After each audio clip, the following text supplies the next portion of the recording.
Hi, it's Kim with Vegan Mama Yogi. That's always such a handful of words for me to say.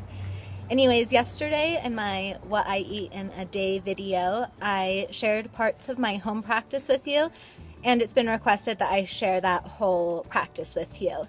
And so I wanted to say how I normally practice with the kids, because practicing with two kids is pretty challenging. So what I like to do is set up stations. Say Violet. Different playstations around me. So I normally have like a PlayStation of toy cars for Sage and a PlayStation of dinosaurs for Sage and some food for Sage. And my last resort is normally the Kindle, which is what I did yesterday, which makes it so I can practice more, but not the best engagement for him. Anyways, and for Violet, I have a little bouncer chair for her, and then I'll either hold her or I'll place her on a play mat. And so I'll kind of move the kids around those stations in between poses. But yesterday went remarkably well, and they both kind of just chilled in their stations the whole time. So I got a 45-minute practice in, and they sped up that practice to about 7 minutes so that it wouldn't be forever for you to watch. Yes, so here it is. If you have any comments, let me know, or questions, or if you're interested in seeing more of these, they're very easy for me to make. So thank you so much for watching.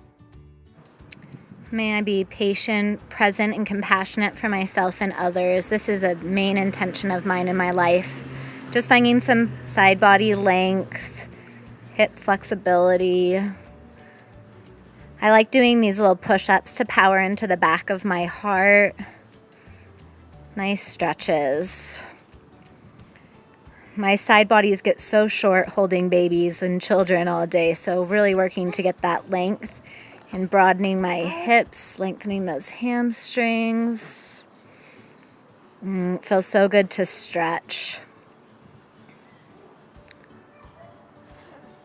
Love those push-ups, opening my heart. Oh, big hip stretch.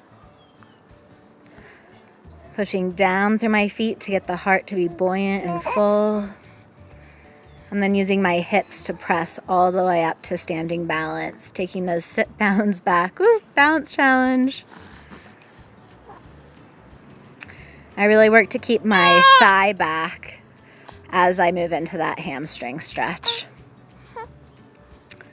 Just moving through some dancing warriors here, powering down through my feet as I find that length through my side body. When I say side body, I mean from the hips all the way up to the armpits. Here, Sage asked for a snack. Banana.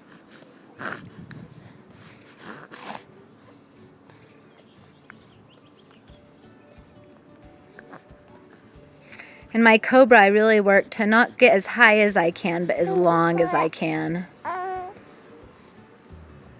Reverse warrior to Trikonasana, tons of side body length. Oh, so good.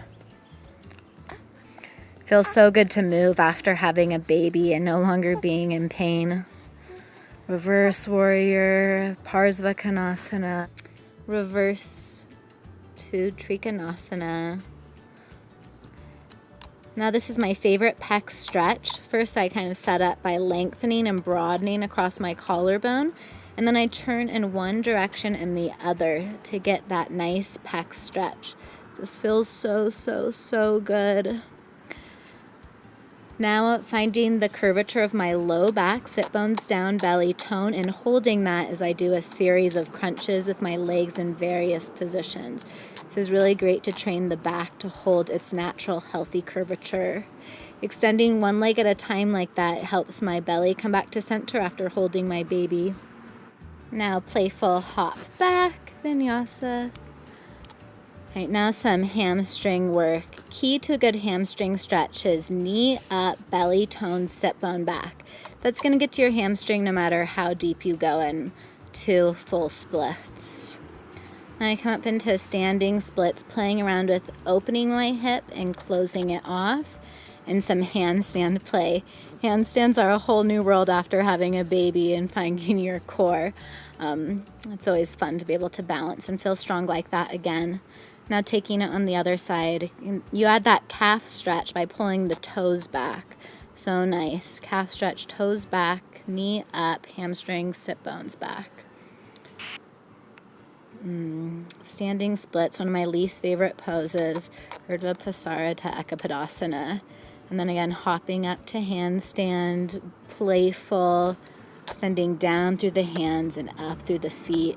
And then I sit here just focusing on feeling worthy, something I work with a lot, coming back to my intention of being compassionate to myself and others. Now I'm going to play around in Pinchamanurasana, forearm balance. Coming back to myself, to my center, to the present moment. And another round of Pinchamanurasana, pressing from my heart down through the forearms and from my heart up through the feet. Smiling. Violet started getting a little squirmy here, so I knew she'd be wanting to be held soon. So I started to cool down with a pigeon and a quad stretch twist.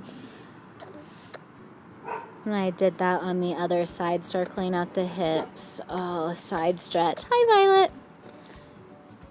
I love this twisted pigeon. I really root down through the form that's on the floor, turning my belly from the under up towards the sky, broadening the heart and curling back. It just feels like heaven.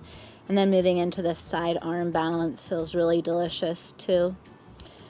Now moving into some forward folds, doing that same shoulder work of lengthening from the hips to my armpits, broadening across my collarbones, and I take it into a twist. And I repeat it on the other side, from your hips to your armpits, lengthen, broaden, turn the belly and pull. And then I love that twist up towards the sky. So nice finding that side body length. I play around with Violet a little bit here. She really is starting to want to come out of that chair. And then I take her out of the chair and I move through another twist. This is awesome because it gets my hamstring and my quad. And it's great little seat for her to sit in my hip like that. I take it on the other side, just feeling super grateful that I made it through a practice. Nice little ending poses, clearing out my back here. And I wanted to sit for a meditation, but Sage wanted to give me loves, and so that was the conclusion of the practice. Thank you so much for watching. I really am so grateful to be able to live this life.